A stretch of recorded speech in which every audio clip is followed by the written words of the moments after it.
자, 뭐 순서는 사업 개요, 탐사 평가, 판매, 개발, 사업적인 측면, 마지막으로 우리 회사에 대해서 좀 얘기를 하고자 합니다. 자, 혹시 이 중에 양곤에 갔다 오신 분 있으세요? 양곤에? 미얀마 양곤. 아무도 없어요? 미얀마에서 쉐다곤 파고다 가봤죠? 예, 그 쉐다곤 파고다라고 거짓말이 아니고 지붕 전체가 황금으로 되어 있습니다. 그리고 이것도 뭐 불탑이 조그만 게 아니라 제가 그걸 기억 못했는데 하여튼 둘레가 몇백 미터짜리 엄청난 불탑인데 황금으로 되어 있어요. 그래서 이 이름이 쉐다곤인데 쉐가 미얀마 말로 황금이고 다곤은 이 양곤의 옛날 이름이 다곤입니다. 그래서 제가 왜 이걸 보여주냐면 이제 미얀마 가스전의 이름이 황금 가스전입니다. 자, 가스전의 위치는 미얀마가 굉장히 큰 나라입니다. 여기 양곤이 여기 있고 과거의 수도였는데 지금 수도를 옮겼어요. 여기가 이제 방글라데시가 이제 여기 있고 이 북서부 해안에 그래서 A1, A3 두 개 강구로 되어 있습니다. 쉐라는 가스전을 먼저 찾았다가 나중에 셰퓨, 미아 찾아서 이제 지금 세 개의 가스전이 있는데 이 프로젝트 이름을 이 가스전은 세 개인데 프로젝트 이름이 쉐 가스전입니다. 쉐 가스전. 이 광구 취득한 것은 2000년도에 광구를 취득했습니다. 취득을 하게 된 배경은 제가 이제 96년도 석유공사를 그만두고 대우로 가서 그때만 하더라도 대우가 한참 세계 경영한다고 굉장히 잘 나갈 때죠. 그래서 96년도부터 이제 뭐 미얀마도 다니고 여러 군데 세계 곳곳을 다니면서 하는 중에 미얀마는 이제 98년도부터 이 광구를 이제 취득하기 준비를 했습니다. 준비를 했는데 저희가 이제 사이즈믹 탐사를 하고 쭉 하다가 2004년 1월에 그 시출을 해서 그 쉐 가스전이라고는 굉장히 큰 가스전을 찾았습니다. 찾았는데 저희가 이제 찾자마자 바로 그 A1 광구를 탐사를 하는 과정에서 사이즈믹을 해보니까 바로 밑에 A3 광구에도 괜찮은 게 나타나요. 그래서 시추 준비를 쭉 하는 과정에서 A3 광구도 관건을 취득하기 위해서 작업을 쭉 하고 있었습니다. 그래서 이제 A1에서 실패하면은 그냥 그걸로 끝내고 혹시 성공을 하면은 A3 광구도 하겠다. 그래서 작업을 준비를 했다가 그 A1 광구에서 이제 큰 가스전이 발견돼서 바로 A3 광구에 관건 취득을 해서 2004년 1월에 가스전을 발견하고 2004년 3월에 바로 광구 취득을 했습니다. PSC를. 그래서 취득하고 나서 이제 그 A1에서 또 가스전 하나 더 찾고 셰퓨라고 하는 가스전. 쉐는 황금이고 셰퓨는 백금이라는 뜻입니다. 그 다음에 이제 그 A3 광구에서도 우리가 그 미아라고 하는 미얀마 말로 에메랄드라는 뜻이잖아요. 그래서 3개 가스전을 이제 찾게 됐고 그러다가 이제 가스를 중국 CNPC에 가스를 판매를 하게 되고 그거는 이제 뒤에 좀 자세히 설명을 드리겠습니다. CNPC에서 가스를 판매를 했고 판매 계약을 체결하고 그 다음에 개발 공사를 쭉 해서 2011년도 하고 이제 2013년도부터 생산을 시작했습니다. 그래서 2000년도 광구를 취득하고 13년 만에 생산을 하게 된 그게 이제 히스토리가 되겠고 미얀마에는 이제 당시에 그 미얀마 남부에 가스전 두 개가 있었습니다. 하나는 토탈이 하는 가스전이 있었고 또 하나는 텍사코가 발견했다가 영국의 프리미어사로 넘어갔다가 이제 지금 페트로나스가 하고 있는 그래서 남쪽에는 두 개의 가스전이 있는데 미얀마 서부 해상에는 아무도 광구를 가지지 않았어요. 근데 그게 이제 1970년대에 그 외국 회사들이 토탈사, 그 다음에 일본 회사, 미국 회사들이 서부 해안에 7개 공을 시추를 해가지고 다 실패를 했습니다. 실패를 하고 이제 1970년 후반에 다 나갔는데 원인은 저류함이 없었다는 거죠. 그래서 우리 저 문병찬 본부장님이 얘기해 주신 이 중에 저류함이 없어서 안 됐다는 거죠. 그러니까 뭐 석유가 있기 위한 4가지 조건 중에 저류함이 없으면 안 되잖아요. 그래서 이 미얀마 서부 분지는 석유가 있기는 적합한 지역이 아니다라고 꼬표로 결론이 났습니다. 그래서 70년도 후반부터 한 20년 동안 아무도 거들도 보지를 않았어요. 근데 이제 제가 이제 마침 그 미국에서 공부를 한 게 이제 시퀀스 스트라티그래피라고 이제 그 조금 1980년대부터 시작된 그걸 공부를 했는데 여러분 이 아까 저류함 얘기를 했죠. 저류함이라는 것은 이제 입자가 큰 사암, 입자가 큰 그 알갱이로 되어 있는 게 이제 사암체, 그게 좋은 저류함입니다. 그래서 일반적으로 강에서부터 이게 태적물이 쭉 흘러와 가지고 바다로 들어오면은 무거운 것부터 먼저 가라앉죠. 그 다음에 가벼운 것은 둥둥 떠서 먼 바다로 나갑니다. 그래서 시추를 하다 보면은 해안에서 가까운 지역, 지금이 아니고 옛날에 퇴적될 됐을 당시에 해안에서 가까이 있는 지역을 뚫으면은 사암이 좋은 사암이 나타나고 먼 바다에 있는 지층을 시출하면은 이게 쉐일이 많이 나타나요. 그래서 일반적으로 항상 해안에 가까이 있는 지역이 이제 저류층 중요한 그 시추 대상이 되죠. 그런데 이제 미국의 멕시코만에 굉장히 많은 시추를 뭐 수천 공을 시추를 했습니다. 그래서 처음에는 이제 그렇게 천해 퇴적물들, 해안선 가까이 있는 퇴적물들을 사암층을 주로 대상으로 했는데 이외로 멕시코만에 가보니까 굉장히 깊은 지층에, 그러니까 깊은 바다에 퇴적된 지층인데 아주 좋은 샌드가 나타났어요. 그게 왜 뭐냐면은 그 해저 손상지라고 그 육지에서부터 온 강을 따라서 올라가다가 굉장히 그 두꺼운 사암들이, 그러니까 입자가 굵은 물질들이 이 대륙 삼연이라는 걸 쫙 따라 내려와서 해저 지면에 쫙 깔립니다. 그거를 이제 그 저탕류라고 하는 터비더티 커런트라고 하는 저탕류에 의해서 나와가지고 해저 지면에 쫙 깔리는 사암층, 그거를 터비더티 커런트에 의해서 퇴적된다 해서 터비다이트라고 그래요. 그게 요새 소위 말하는 심해 퇴적물들, 요즘 대규모 자이언트로 나오는 게 다 그겁니다. 그래서 멕시코만에서 1980년대부터 그걸 연구를 하기 시작했습니다. 왜 이렇게 먼 바다에 깊은 데 갔는데 이렇게 두꺼운 퇴적층이 나오느냐. 원래는 굉장히 쉐일층만 나와야 되는데 알고 보니까 그런 터비더티 커런트에서 나오는 터비다이트가 있다는 거예요. 그래서 이제 그 사암층은 터비다이트라고 그러고 그렇게 생긴 그 구조물을 해저 선상지라고 그래요. 선상지라는 건 부채꼴 모양에. 그러니까 쫙 오다가 부채꼴 모양 퍼지는 겁니다. 근데 전 세계에서 해저 선상지가 제일 큰 해저 선상지가 있는 데가 어디냐면 인도양입니다. 그래서 저는 이제 그 생각을 했죠. 다들 이제 그 쉐일층밖에 없다, 샌드는 없다고 생각했는데 인도양의 그런 그거는 이미 알려진 사실이에요. 인도양이 전 세계에서 가장 큰 해저 선상지가 있다는 거는. 그러면 그 큰 해저 선상지가 있다는 얘기는 거기에 터비다이트가 있을 거고. 그래서 미얀마가 인도양의 동쪽 끝이죠. 동쪽 끝인데 그동안은 이제 그 미얀마 육지 부근을 시추를 했는데 미얀마에서 조금 먼 바다로 나가면은 터비다이트 사암층이 있을지도 모른다. 이런 걸 이제 어떤 예상을 한 겁니다. 예상을 한다기보다 가능성을 생각한 거죠. 그래서 이제 사이즈믹 자료를 쭉 보다 보니까 그 우리 이제 시초 가스층 같은 거 특히 중요한 경우 사이즈믹 상에 새까맣게 나타나는 거 있죠. 사이즈믹 어노말리, 앰플리튜드 어노말리라는 거. 그거를 이제 좀 찾았어요. 그래서 그때는 뭐 디지털 자료가 아니고 페이퍼로 되어 있는 이 블랙 앤 화이트로 되어 있는 색연필로 하는 거죠. 그래서 이제 새까만 층도 나타나고 또 이론적으로 봐서는 터비다이트라는 가능성이 있을 가능성이 있다 해서 사실은 A1 광구를 취득을 하게 된 겁니다. 그래서 취득을 해서 사이즈믹 자료를 쭉 이렇게 분석을 하고 이 지층의 두께를 하는 걸 조사를 해보니까 역시 예상대로 미얀마 육지에서 나오는 어떤 층이 하나 있었고 그 퇴적층이 있었고 저 북서쪽에서 남동쪽으로 나오는 그런 퇴적층이 하나 나타났어요. 그래서 여긴 틀림없이 그 터비다이트층일 것이다, 샌드층이 있을 것이다 생각해서 이제 그쪽에 시추를 하게 된 겁니다. 그래서 사이즈믹 자료를 조사해봤더니 이 사이즈믹 어노말리가 나타났다는 거예요. 그래서 충분히 가능성이 있겠다 해서 광구를 취득을 했고 아까 설명드린 대로 이거는 이제 지층의 두께를 나타내는 지도 도면입니다. 조사를 해봤더니 두 가지 형태의 퇴적물이 있습니다. 이게 미얀마 쪽에서 북동 남서 방향으로 퇴적물이 있고 이런 형태의 트렌드의 퇴적물이 있다는 거죠. 이것은 저 멀리 히말라야 산맥부터 내려온 서브머린 팬의 일종입니다. 그래서 사이즈믹 자료를 이제 저희가 봤더니 여기 보시는 대로 이런 트렌드가 보이죠. 그래서 이 노란 거는 샌드를 지칭한다고 생각하시면 되고 빨간 거는 가스층이라고 보시면 됩니다. 그래서 이런 데가 있고 그 다음에 이제 이게 구조 트랩이 아니고 배사 구조가 아니고 층서 트랩입니다. 그래서 여기에 첫 번째 탐사정 여기를 시추를 하기로 한 거죠. 자, 이게 이제 사이즈믹 섹션인데 목표 지층이 4개가 있었습니다. D1, D2, G1, G5. 그런데 요 위에 있는 3개 층은 다 배사 구조 형태로 되어 있습니다. 근데 마지막으로 G5 층은 배사 구조가 아니고 층서, 그러니까 도움 형태가 아닌 층서 트랩인데 기왕이면 4개를 다 테스트를 해야 되는데 이거를 수직으로 뚫으면은 제일 그 가능성이 있는데 요 새까만 요 지역입니다. 그래서 이렇게 뚫으면 여기를 놓쳐요. 물론 여기를 뚫으면 되는데 여기는 또 이렇게 썩 좋지가 않죠.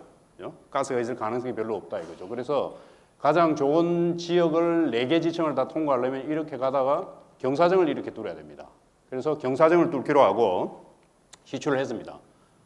이렇게 했는데 여기까지 잘 내려왔는데 여기서 이제 옆으로 이제 킥오프라 그래. 옆으로 치고 나가는 거. 치고 나가려 했더니 이게 헛도는 거예요. 이 드릴 비트가. 그 왜 그러냐 했더니 이제 진흙탕에 빠지는 거와 마찬가지입니다. 여러분 진흙탕에 빠지면 이게 발이 잘 안 빠지죠.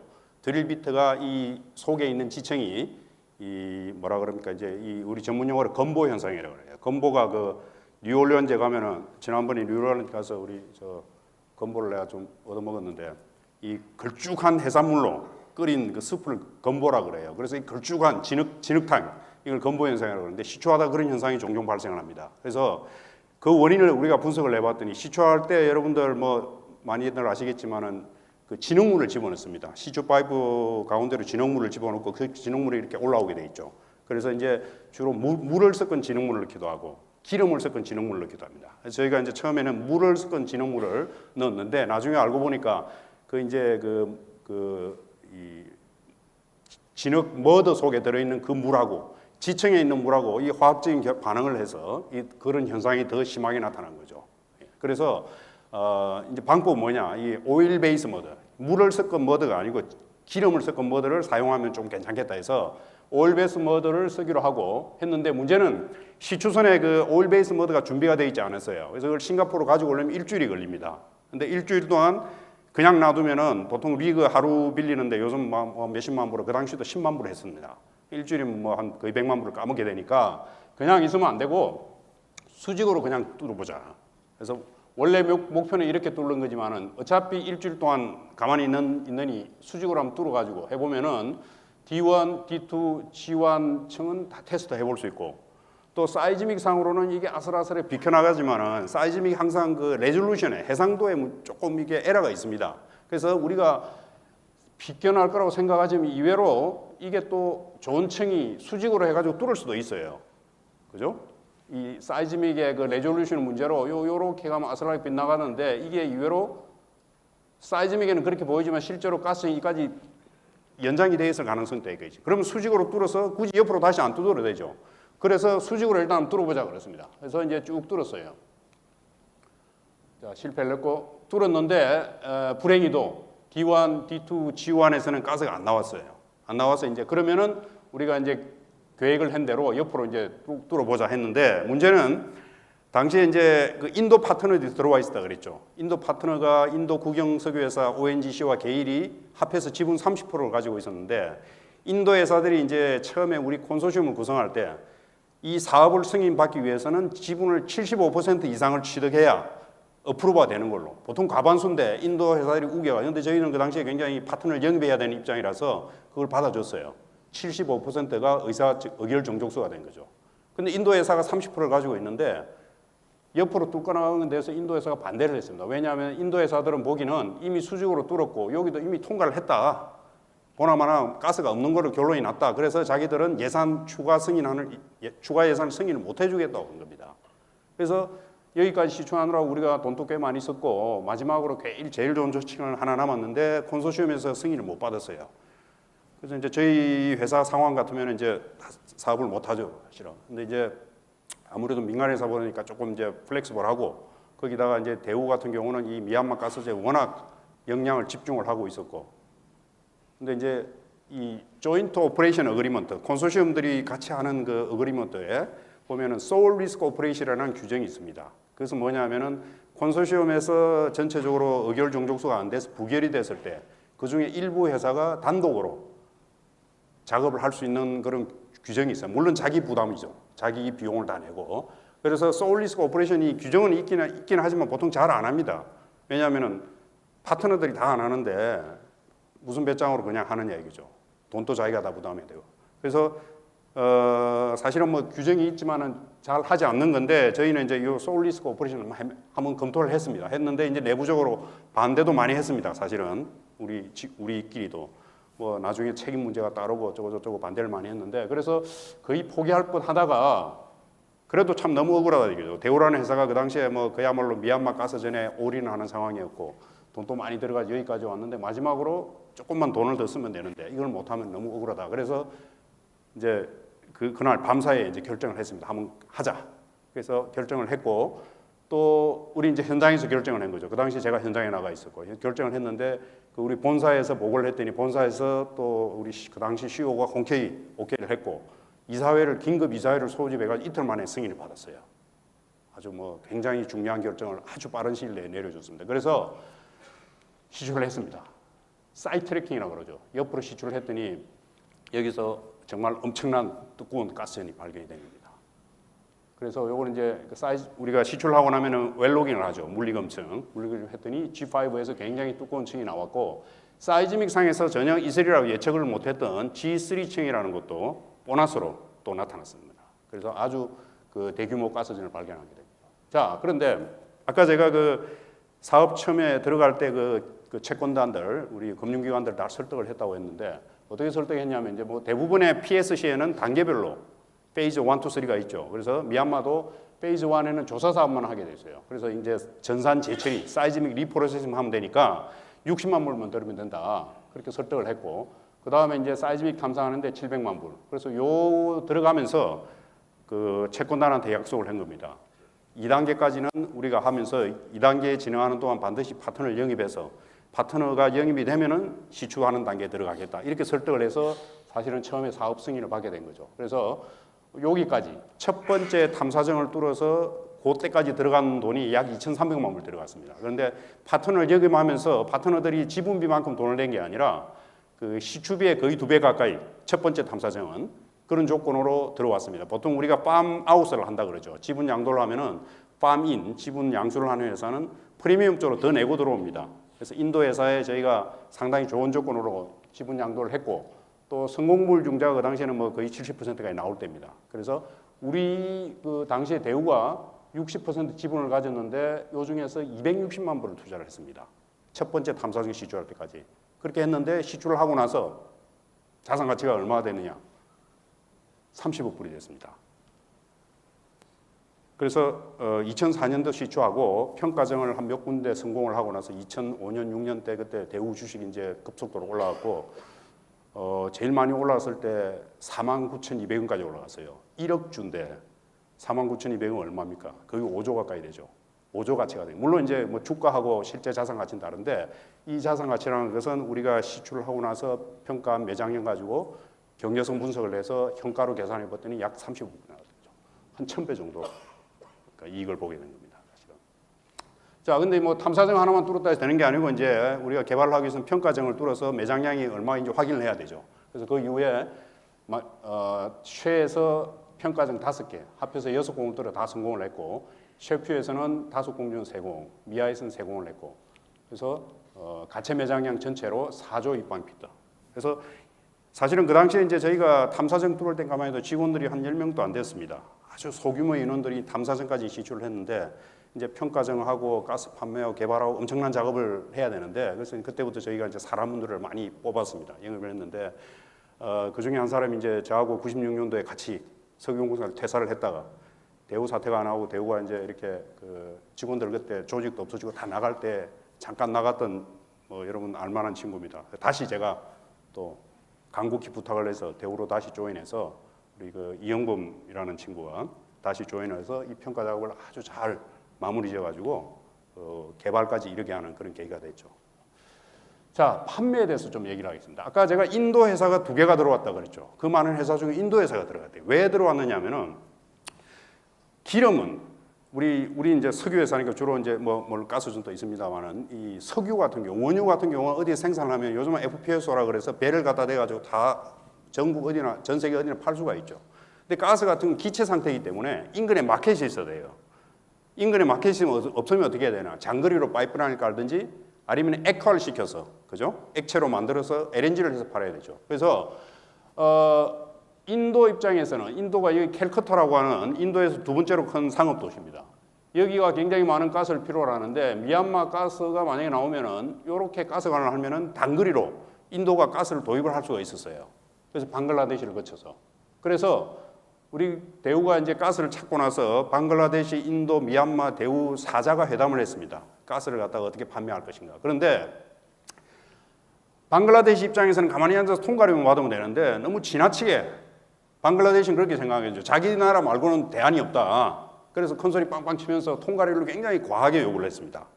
거기다가 뭐 통과료뿐만 아니라 뭐 인도하고 어떤 정치적인 이슈가 있는데 그것까지 막 들고 와가지고 해결해 달라 그러고, 그래서 이 협상이 결렬이 됐습니다.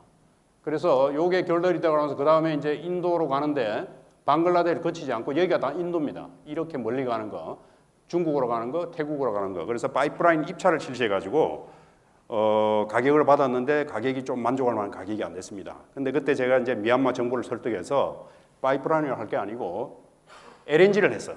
액화를 시켜가지고 그때 극동 지역에 한국이든 일본이든 대만이든 팔면 된다. 그래서 LNG를 입찰을 했습니다. 입찰을 해서 한국가스공사와 일본의 마루벤이라는 회사가 우선 협상 대상자로 선정이 됐습니다. 선정이 돼서 했는데 이게 이제 제가 보니까 국영기업체 한계예요. 국영기업체. 가스공사도 이제 국영기업체로서 어느 정도 가스 가격을 냈는데 저희 생각에는 한국이 자원을 굉장히 필요로 하는 나라이기 때문에 조금 이게 커머셜만 너무 뜨지 말고 자원 확보 측면에서 LNG를 했으면 굉장히 좋을 뻔했습니다, 사실은. 근데 그렇게 못한 거죠. 뭐 감사도 있고 뭐 국정감사, 뭐 내부감사 복잡하지 않습니까? 그러니까 국제 가격에서 크게 벗어나지 못했고, 거기다가 나중에 우리 가스는 조금 연량이 좀 약한 가스예요. 그래서 오퍼를 내놓고 나중에 보니까 자기들 LNG 하는 것보다 연량이 좀 약하니까 그 연량을 높이기 위해서 그 LPG를 주입을 합니다. 그걸 스파이킹이라 그래요. LPG를 넣어야 되니까 20센트 더 깎아야 되겠다 그런 거예요. 그래서 미얀마 정부가 굉장히 기분 나빴던 차에 어떤 일이 있었냐면은 중국이 LNG를 굉장히 한때 많이 생산했습니다만 지금은 굉장히 많이 수입을 하고 있어요. 그래서 중동으로부터 원유를 사가지고 이게 말레카 해협을 거쳐서 중국 동부 해안까지 가는 겁니다. 그죠? 엄청나게 먼 거리를 가는데 거리도 거리지만은 말레카 해협이라는 그 지정학적으로 굉장히 중요한 위치인데 그게 만약에 뭐 미국이나 어떤 적국에 봉쇄가 되어버리면은 중국은 굉장히 난처해지죠. 저 호주까지 돌아와야 되니까. 그래서 중국의 항상 그 오랫동안 꿈이 뭐냐면 인도양으로 나가는 거예요. 그래서 그 당시에 이미 미얀마 정부와 중국 정부가 합의를 했습니다. 송유관을 깔기로. 그래서 중동에서 받은 원유를 여기서 하역을 해서 송유관을 통해서 중국으로 가는 걸로. 그 이미 합의가 다 끝난 상태에 있습니다. 그런데 이제 우리 가스 판매는 조금 지지부진한 상태에서 미얀마 정부가 중국 정부에게 요청을 한 겁니다. 대우가 발견한 가스가 있는데 중국이 그 가스를 좀 살 의사가 있느냐. 그럼 중국은 여러분 잘 아시죠? 에너지를 확보하기 위해서 굉장히 투자를 많이 하지 않습니까? 당연히 사겠다 그렇게 된 거예요. 그래서 우리는 LNG를 한창 추진하고 있었는데 미얀마 정부와 중국 정부가 양 정부가 파이프라인을 통해서 중국으로 가는 걸 합의를 해버렸어요. 그래서 처음에는 제가 굉장히 반발을 많이 하고 뭐 장관을 찾아가서 여러 번 항의했는데 우리도 그렇지만은 대부분의 그 우리 이 사업을 하는 국가에서 산유국이 뭐라고 하면 사실은 참 힘들어요, 사실은. 또 법적으로 딱 정해지는 건 모르겠지만 법적으로 정해지지 않은 상황인데 산유광의 지시를 따를 수밖에 없고 그래서 할 수 없이 받아들이는데 대신에 중국하고 가스 가격 협상하는 거는 대우한테 전적으로 이름을 해달라. 그래서 미얀마 정부도 오케이 우리가 지원해줄게 이렇게 해서 그때부터 이 중국 정부를 대신하는 CNPC가 이제 가스 바이어였습니다. CNPC와 이제 대우가 아주 치열하게 가스 판매 협상을 했습니다. 그래서 그걸 위해서 전 또 이제 우리 회사 그 당시에 대우 내에서 그 싱가포르에서 이제 원유 트레이딩을 하는 아주 똘똘하고 영어 잘하는 친구를 제가 또 사내 스카우팅을 해가지고 가스 판매 책임자로 맡겼어요. 그래서 그때부터 이제 한 1년 반 동안 CNPC하고 치열하게 가격 협상을 했는데 제가 참 이런 얘기 드려서 죄송합니다만은 공기업으로서의 어떤 한계가 있죠. CNPC도 그죠? 정부가 중국 정부가 미얀마 정부하고 가스를 사기로 협상을 했는데 우리가 예를 들어 산업부하고 미국하고 뭘 협상해 우리 보고 뭐라 했는데 우리 석유공사가 우리 그렇게 가격이 안 맞아서 못 하겠습니다. 그렇게 말하기 참 힘들죠, 사실은. 그래서 제가 석유공사에 6년 근무한 게 그래도 좀 도움이 됐어요. CNPC가 국영기업체로서 중국 정부 결정 사항을 갖다 함부로 뒤엎지 못할 거다. 그래서 그게 협상하는 데 큰 도움이 됐습니다. 그래서 첫날 협상 테이블에 앉았을 때 중국에서 하는 얘기가 뭐냐면은 우리 가스 같은 경우 MMBTU라는 단어를 쓰죠. 그죠? 100만 BTU. MMBTU당 뭐 몇 불 이렇게 하는데 이제 중국에다 한 얘기가 자기들 여기에 석탄을 주로 쓰고 있는데 석탄을 대체하기 때문에 그걸 가스로 바꾸면 한 2불 정도다. 그래서 2불 정도의 가스를 사겠다. 이렇게 나온 거예요. 그래서 제가 아무 소리 안 하고 그냥 알았다 그러고 그냥 나왔습니다. 그랬더니 한 달 있다가 다시 연락이 오고 CNP에서 그러지 말고 좀 얘기나 좀 하자.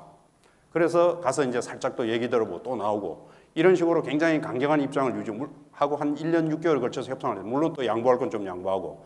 그래서 최종적으로 굉장히 좋은 가격을 받았습니다. 아주 좋은 가격. 거의 LNG에 상응하는 가격을. 그래서 이거는 이제 그 과정을 쭉 보여드린 거고. 그래서 기준 가격을 거의 한 8불 가까이 받았습니다. 8불 가까이 받고 그 다음에 유가에 연동을 시키고 물가지수에 연동을 시켰습니다.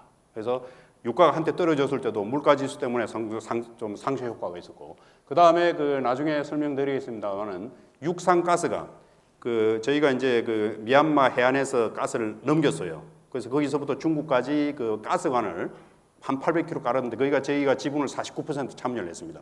그 수송료, 운송료를 15%에 해당하는 운송료를 타리프를 받는 걸로 저희가 계약을 체결했고 그래서 미얀마 가스는 가스 판매하는 수익 플러스 육성가스관 운송료 수익을 내서 굉장히 좋은 수익을 올려서 거의 뭐 LNG에 상응하는 그런 가격으로 가스를 팔게 됐습니다. 자, 개발에 대해서 말씀드리겠습니다. 셰퓨 미아 3개 가스전을 이제 찾았는데 미아는 노스, 사우스 이렇게 두 개로 구분해야 됩니다. 그래서 요거를 이제 생산을 하는데 기름 같은 경우는 우리가 이제 경제성 분석해 본 사람은 알겠지만 가능하면 최대한 빨리 생산하는 게 낫죠. 그래서 유전 같은 경우는 이 생산 커브가 프로파일이 이렇게 돼요. 가능하면 최대한 빨리 생산하고 디클라인 하는 거죠. 근데 이제 가스 같은 경우는 중국 정부에 20년 이상 가스를 공급하기로 이제 계약이 돼 있어요. 그래서 일정한 가스를 공급을 해주기 위해서는 한꺼번에 쫙 빼면 되는 게 아니고 순차적으로 개발해야 됩니다. 그래서 쉐와 미아노스를 먼저 일단 개발하고 그 다음에 셰퓨 미아사우스 이렇게 개발해서 5억 입방피트, 500 mmCF를 20년 동안 쭉 유지를 시켜야 됩니다. 그래서 아까 말씀드린 대로 요 4개 지역 중에서 2개, 쉐와 미아노스를 우선적으로 개발을 했습니다. 그래서 요거는 이제 전체 개발을 보여주는 거고 그 중에 쉐하고 미아노스 이렇게 개발하는 겁니다. 자, 그래서 요거 이제 그게 1단계 개발인데 오늘 또 아까 우리 그 베트남 백사장 하면서 뭐 1단계, 2단계 했는데 미얀마 가스전의 1단계 가스전은 쉐에서 이 밑에 있는 가스전에부터 여기는 이제 드릴링 그 시추선도 같이 있습니다. 시추기기가. 그래서 시추와 생산을 겸하는 플랫폼입니다. 여기서 하고 미아노스는 4개공을 시추를 했는데 서브시 구조물에서 14인치 파이프라인을 와서 여기서 같이 프로세싱 한 다음에 32인치 파이프라인으로 이렇게 가는 겁니다. 여기 플랫폼인데 98m, 56m 뭐 동해 가스전보다 몇 배나 큰지 모르겠는데 하여튼 이게 한번 대형 축구장 정도 사이즈고 5층 구조로 되어 있는 아주 거대한 해상 구조물입니다. 이게 자켓에 한 2만 톤 정도, 탑사이드에 한 2만 6천 톤 정도의 철강이 소요가 됐습니다.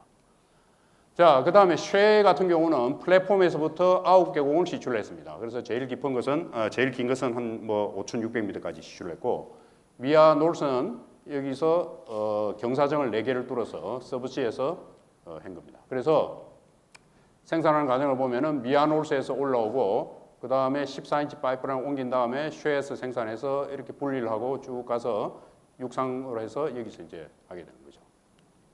자, 그 다음에 이 개발공사가 나중에 나오겠지만 이게 현대중공업의 15억 불짜리 저희가 발주를 했습니다. 근데 이 발주를 하는 데 있어서도 물론 이제 저는 개발을 잘 모르죠. 개발을 모르기 때문에 이제 개발도 한때 석유공사를 근무했던 그 훌륭한 분을 내가 또 스카우트 해가지고 와서 이 개발공사를 다 마무리를 잘 지었습니다. 근데 우리가 어떻게 했냐면은 그 이제 개발을 하다 보면 이제 다 뭐 여기 시설 출신이 많이 있는데 피드를 하고 이제 EPC로 가지 않습니까? 근데 이제 피드라는 기본 설계를 하고 그 결과를 가지고 또 EPC를 하고 이렇게 하다 보면 기간이 많이 걸려요.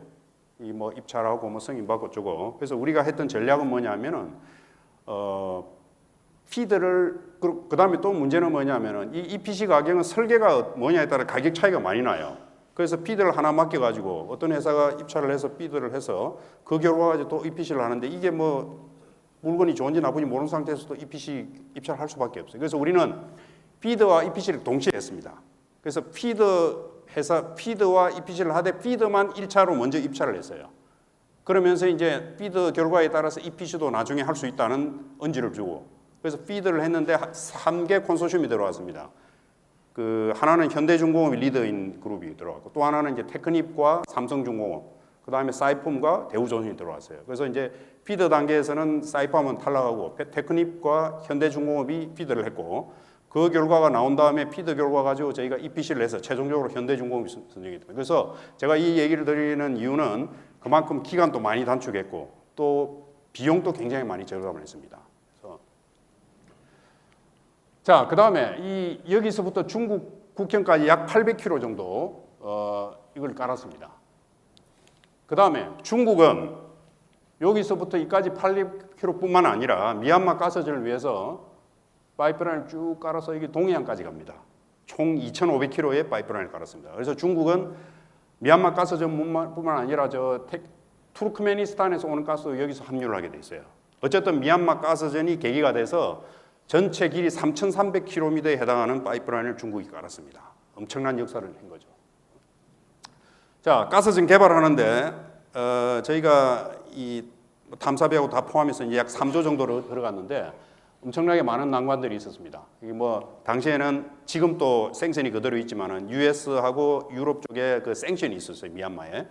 그래서 우리가 이 컨트랙터들, 서비스 업체들을 선정하는 상당히 문제가 많았고 2011년 대지진, 또 뭐 종교 분쟁, 태풍, 또 그 당시에는 굉장히 그 업계가 화랑이었습니다. 그래서 현대중공업이 저희가 이 발주를 해서 했는데 작업을 진행하고 있는데 또 큰 프로젝트들이 많이 들어와서 계속 작업이 많이 지연됐습니다. 그래서 우리가 가서 어떤 때는 뭐 동료도 하고 또 가서 또 애걸복걸 하기도 하고 그래서 현대중공업을 굉장히 하여튼 뭐 수시로 드나들면서 공기를 잘 맞췄다는 거죠. 그 다음에 이 자켓은 중국에서 만들고 탑사이드는 울산에서 만들고 또 뭐 어떤 거는 싱가포르에서 만들고 말레이시아에서 만들고 여러 군데에서 다 프로젝트 매니지먼트 팀을 보내가지고 다 하나하나 다 관리를 잘 한 거죠. 그래서 이렇게 여러 가지 제약에도 불구하고 투자비를 한 푼도 예산을 초과 안 했습니다. 공기도 당초에 하루도 늦지 않게 했습니다. 그래서 저희 이제 파트너로 되어 있는 인도 가스공사 그 게일사가 이제 대우 CEO가 최근 몇 년 전에 방문을 했더니 이제 게일 회장이 한 얘기입니다. 자기들도 공사를 많이 하고 있고 또 콘소시엄에 들어가서 수많은 공사를 하는데 대우가 했던 프로젝트만큼 공기와 투자비를 한 푼도 초과 안 한 거는 처음이다. 정말 대단한 일을 했다. 제가 이 얘기를 왜 하느냐면은 뭐 우리가 아니고 대우가 뭐 대단한 사람을 한 게 아니고 석유공사 출신이 개발 프로젝트 책임을 맡아 했는데 철저하게 관리 감독을 했다는 거죠. 사생결단으로. 그래서 개발 사업을 무사히 개발 작업을 다 마치게 됩니다. 사업적 측면을 말씀드리겠습니다. 요게 이제 이 가스전 생산하는 거하고 해저 파이프라인, 그 다음에 온쇼 가스 터미널 요까지가 이제 대우 콘소시엄이 주관을 한 거고 육상은 중국이 대주주였고 콘소시엄이 49% 지분을 가졌습니다. 자, 근데 요거를 두 개로 쪼갰습니다. 업스트림과 미드스트림 나눴어요. 왜 그러냐? 여러분 잘 아시죠? PSC 같은 경우는 레버뉴를 하면 로열티 떼고 비용 회수를 한 다음에 프로핏 쉐어링을 합니다. 산유국과 컨트랙트가, 그죠? 그래서 이래저래 다 떼고 나면은 거기다가 이제 나중에 이 미얀마 국영 소수가 지분 또 15% 나중에 가져가요. 하고 나면 사실은 이 콘트랙터들이 포린 콘트랙터들이 갖고 오는 게 한 20-30%밖에 안 됩니다. PSC 대부분의 PSC에서는. 그런데 이거를 이제 미드스트림으로 쪼개보면 레버닝가 나오면은 텍스블 인컴에다가 세금만 빼고 나머지는 다 들어오는 거죠. 요거는 뭐 물론 지분만 가져오는 거. 그래서 우리가 조금이라도 수익을 더 내기 위해서 요걸 쪼갠 겁니다. 프로젝트를 쪼개가지고 요거는 PSC고 요거는 미드스트림으로 그렇게 해서 또 수익을 많이 올리게 된 거죠. 자, 요거는 전체 투자비입니다. 요게 이제 그 대우 콘소시엄이 합해서 이제 약 여기 뭐 29억 불, 약 30억 불, 3조 정도 들어갔고 육상가스까지 합하면 약 5조가 투입이 됐습니다. 5조이 됐는데 그 중에 이제 2조 정도를 이 프로젝트에 투자를 했습니다. 그렇게 해서 얼마를 벌었냐? 페이아웃은 2017년도에 다 끝나고 큐뮬러티브하게 약 90억 불, 9조 정도 해당하는 돈을 버는 그런 프로젝트가 된 겁니다. 자, 미얀마 가스 사업의 의의를 한 말씀 드리겠습니다. 이게 세계적 규모의 대형 가스전인데 4TCF로 원유로 한 사람 7억 배럴이고 동남아시아에서 2001년 이후에 발견한 유전 가스전 중에 제일 규모가 큽니다. 이게. 그 다음에 국내 업체가 30년간 한 것 중에 제일 크고 그 다음 아까 제가 말씀드렸지만은 그냥 뭐 어쩌다가 성공한 게 아니라 우리가 새로운 지역에 당시에 대우가 독자적으로 관건을 취득하고 새로운 탐사 개념 도입에 성공을 했고 엄청난 투자비가 들어가는 것을 공정에 차질 없이 잘 수행했다는 거. 그러므로 인해서 그 조그만 그 조직을 가졌던 대우가 운영권자라서 취득, 탐사, 평가, 협상, 개발, 생산, 운영까지 다 하는 그런 전 과정의 경험을 축적했고, 미얀마 서부 해상 광구가 제가 아까 처음 말씀드렸을 때 대우가 들어갈 때 아무도 없었죠. 우리가 처음으로 들어가서 했는데, 대우가 발견한 가스전의 그 플레이가 터비다이트라는 게 요새 전 세계 심해에서 찾고 있는 게 바로 그겁니다. 그래서 굉장히 유망성이 부각이 돼서 당시에는 여기밖에 없었고 이게 아무도 없었죠. 근데 거기에 두 차례 걸쳐 입찰을 했는데 쟁쟁한 회사들이 다 들어와 있습니다. 쉐보론, 브리티시 가스, 스탯 오일, 뭐 쉘, 우드사이드, 수많은 회사들이 들어와서 지금 작업을 활발히 하고 있습니다. 자, 그래서 경제적인 효과로는 포스코 대우가 2011년도에 포스코에 인수가 되어서 지금 포스코 계열사가 됐습니다. 이름도 포스코 대우로 바꿨고, 그래서 1년에 한 3천억 내지 5천억을 버는데 5천억 중에 한 4천억이 미얀마 가스에 나옵니다. 그러니까 대우 인터넷, 지금 포스코 대우라는 종합 상사가 그 무역 하는 사람들이 한 1,000명 가량 있고 자원개발이 뭐 한 5명씩 시작인데 지금 한 140명 정도 있어요. 그런데 전 세계에서 가장 많은 네트워크를 가지고 있습니다. 무역지사로서는 대한민국의 가장 큰 종합 상사예요. 근데 열심히 한 1,000억 정도 버는데 미얀마 프로젝트 하나로 4천억을 벌어요. 그래서 그 4천억이라는 규모를 보니까 우리나라 상장사 이익을 따져보니까 4천억 정도 벌면 한 50위 정도 들어갑니다. 그러니까 단일 프로젝트가 상장사 50위 정도 들어가는 거죠. 그 다음에 연관 사업에 저희가 현대중공업에 15억 불짜리 공사를 수주를 하게 했고, 국내 철강 제품을 약 70% 이상, 그러니까 연관 사업에 상당히 많은 도움을 줬고, 미얀마 정부의 재정 수익에 거의 뭐 1조 5천억, 그러니까 12억 불 내지 20억 불 정도 기여를 해서 미얀마라는 굉장히 그 가난한 나라인데 이 재정 수입에 아주 크게 기여를 하고 있습니다. 그 다음에 성공불 융자 사업이 상당히 비판을 많이 받고 있고 뭐 돈을 막 퍼줬다고 하는데, 이 성공불이라는 게 일종의 벤처 사업이죠. 사실은 정부가 빌려주고 실패하면 감면을 하고 성공을 하면 이제 원리금 플러스 로얄티, 특별 분담금을 받게 돼 있는데 상당히 성공적으로 투자를 한 셈이죠. 우리가 1억 3,500만 불을 빌려가지고 원리금 빼고 매년 평균 700만 불 내지 1,700만 불을 정부에 지불을 하게 돼 있습니다. 그래서 정부로서는 상당히 성공적인 성공물 융자였다고 할 수가 있겠죠. 우리가 앞으로 사업을 하는 사람 또 지원하는 부서도 더 많이 고민하고 치밀하게 치열하게 한번 고민을 해가지고 하다 보면은 자 굉장히 중요한 게 운이죠, 그죠? 근데 운이야 뭐 우리 올지 않을지 모르는 거고, 우리 모두가 힘을 합해서 열심히 하다 보면 여러분들 그런 게 있죠. 진인사 대천명 열심히 하다 보면은 하늘이 우리를 도와서 우리 서유공사가 언젠가는 점프할 기회가 올 겁니다. 그날 위해서 다 같이 힘을 모아서 한번 열심히 해보도록 합시다. 감사합니다.